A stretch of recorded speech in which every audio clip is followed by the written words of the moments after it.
balikan ko yung sinabi kong sa dashboard. Kapag meron ka ng dashboard, meaning to say, maghihintay na lang tayo na ma-monetize. Pero kahit hindi ka pa monetize, pasok ka na sa mga community guidelines na inilagay ni Meta.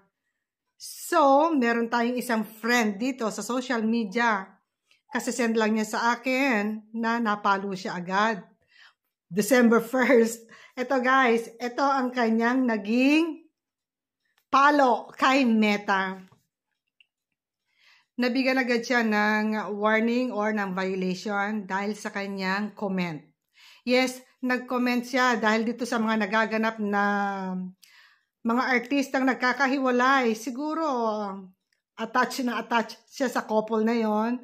So, hindi niya na-control ang kanyang sarili. Nakapag-comment siya ng medyo hindi maganda. So, ayan guys, basahin nyo ang kanyang kinoment. Siguro nung isinusulat mo tong comment na to, wala pang few seconds, tinanggal na agad ni Meta. Yes, dahil yung comment na inilagay niya is against community guidelines. Hate speech or violence. Kaya wag na wag po kayong magsusulat kung ano man yung mga hinanakit nyo or sama ng loob nyo.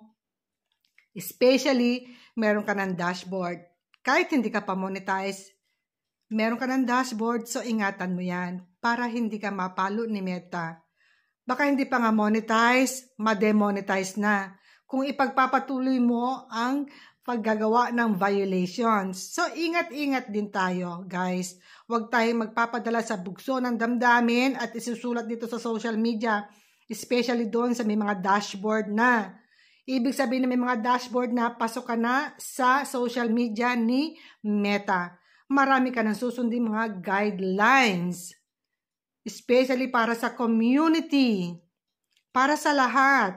So, I hope guys, meron kayong natutunan dito sa ating isinyer. O, ayan, basahin nyo ulit ha.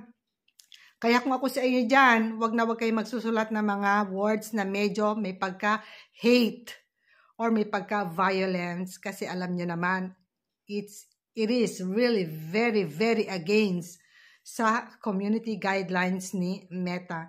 So I hope guys, nakapagbigay naman ako sa inyo ng konting kaalaman. See you on my next video. Ciao for now. Bye!